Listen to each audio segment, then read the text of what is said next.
नाजरीन, ब्रेक से पहले बात हो रही थी डॉक्टर अहमद इकबाल मिर्ज़ा के साथ रूमेटॉइड आर्थराइटिस के मुताल्लिक़। आइए बातचीत का सिलसिला आगे बढ़ाएं। डॉक्टर साहब, हड्डियों और जोड़ों का जब भी तस्करा आता है या उनके अंदर कोई भी बीमारी की बात होती है तो एक्सरेज को ख़ासी अहमियत दी जाती है, और मेरे ख़्याल से फ्रैक्चर भी पहली दफ़ा एक्सरे के ऊपर ही सही तौर पर नज़र भी आया था। इस हवाले से मैं पूछना चाहूँगा कि एक्सरेज की इस बीमारी की तशख़ीस में क्या अहमियत है?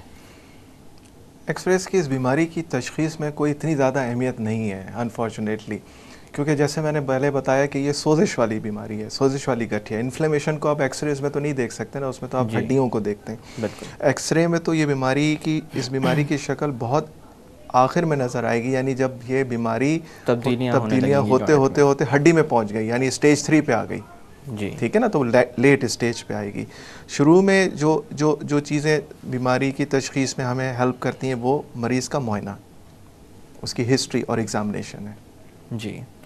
अशरफ साहब, रूमेटॉइड फैक्टर या आर ए फैक्टर, इसका ख़ासा ज़िक्र आता है कि खून में इसको देखा जाता है और काफ़ी मशहूर भी हो गया है ये। जितने भी रूमेटॉइड आर्थराइटिस के पेशेंट्स हैं वो इसके बारे में ज़रूर जानते हैं।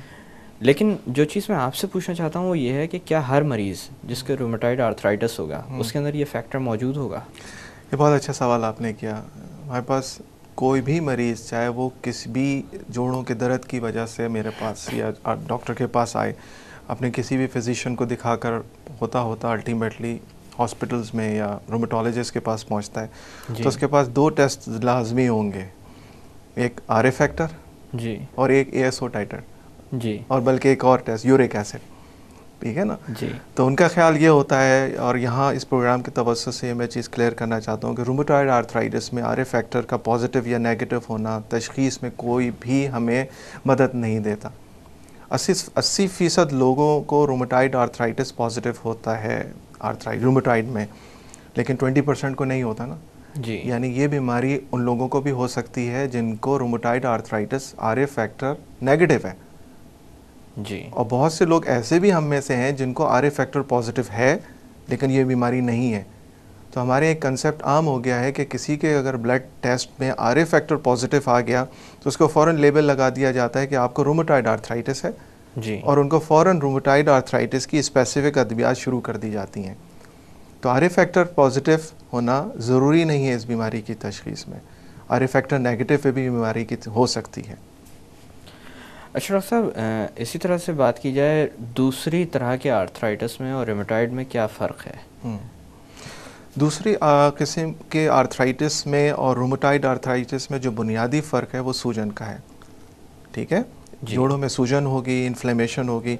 इसके अलावा पैटर्न ऑफ जॉइंट इन्वॉल्वमेंट, यानी कौन से जोड़, बहुत सारे गठिया के ऐसे भी अमराज हैं जो सिर्फ मोरों को गर्दन पे या हिप जॉइंट पे भी इन्वॉल्व होते हैं, लेकिन rheumatoid arthritis small of joint of the hands, हाथों के जोड़ों में इन्वॉल्व होगा। दूसरी किस्म के जो जोड़ों के अमराज हैं वो सिर्फ जोड़ों के अतराफ स्ट्रक्चर तक ही महदूद रहेंगे, उसी को मुतासर करेंगे, उस जोड़ को या तो डैमेज कर रहे होंगे या उसके मूवमेंट को डिस्टर्ब कर रहे होंगे, जैसे नी जॉइंट और हिप जॉइंट है। जबकि रूमेटॉइड आर्थराइटिस में इसके अलावा भी चीज़ें डेवलप हो सकती हैं, यानी सूजन होना, बुखार हो जाना, मरीज़ को लो ग्रेड फीवर बहुत कॉमन है, इसके साथ अलावा थकन का एहसास, कमज़ोरी का एहसास, उठने बैठने में कमज़ोरी, मूवमेंट में, अपने काम काज करने में मुश्किल, ये तमाम चीज़ें रूमेटॉइड आर्थराइटिस में। और इसके अलावा जो जैसे मैंने आपको बताया कि ये सिस्टमिक डिजीज़ है, ये तो पूरे और जिस्म के अज़ा को साथ लेकर डैमेज कर रही होती है, जैसे आँखों का सुर्ख रहना, मुंह में छाले रहना, अक्सर खांसी की शिकायत, सांस फूलने की शिकायत, साथ ये बहुत सारे कॉमन है। ब्लड में एनीमिया निकल रहा है, अब सब चीज़ें चेक हो रही हैं लेकिन कॉज पता नहीं चल रहा, लेकिन एनीमिया का कॉज क्या है? Chronic inflammatory disease rheumatoid arthritis. तो दूसरे किस्म के आर्थराइटिस में और रूमेटॉइड में ये फ़र्क है कि बहुत सारे अज़ा को इन्वॉल्व करता है, बुखार रहना और सूजन रहना, ये सारी चीज़ें इसमें। डॉक्टर साहब, अगर क्योंकि तशख़ीस के बाद सबसे ज़्यादा अहमियत इलाज को दी जाती है, तो इलाज के हवाले से पूछना चाहूँगा कि कोई हतमी इलाज मौजूद है या कोई मुस्तक़िल इलाज मौजूद है इस बीमारी का? हतमी इलाज तो नहीं है, ठीक है, लेकिन ये कोई इतनी अफसोस वाली बात भी नहीं है, क्योंकि हतमी इलाज तो बहुत सारी बीमारियों का नहीं है। बिल्कुल। डायबिटीज़ का कोई इलाज है, हाई ब्लड प्रेशर का कोई इलाज कंट्रोल है, किया जाता है।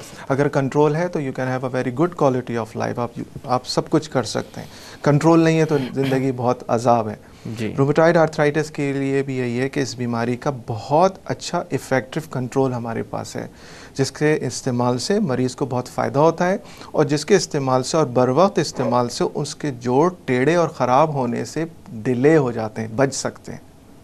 यानी अगर इस बीमारी की तशख़ीस बर वक्त की जाए और बर वक्त इसकी मखसूस अद्वियात प्रॉपर मुआयने के बाद रूमेटोलॉजिस्ट की ज़ेर निगरानी शुरू की जाए, तो मरीज़ को बहुत सारी कॉम्प्लिकेशन से क्योंकि ये सिर्फ जोड़ों में नहीं है, उसको ब्लड प्रेशर भी हो सकता है, उसकी किडनी भी इन्वॉल्व हो सकती हैं, उसके नंग में भी इन्वॉल्वमेंट हो सकती है, उसकी नसें भी इन्वॉल्व कर सकती हैं, कोई हाथ पैर सुन रहना, फुट ड्रॉप होना, यानी ये तमाम चीज़ें जो रूमेटोलॉजिस्ट देख रहा होता है।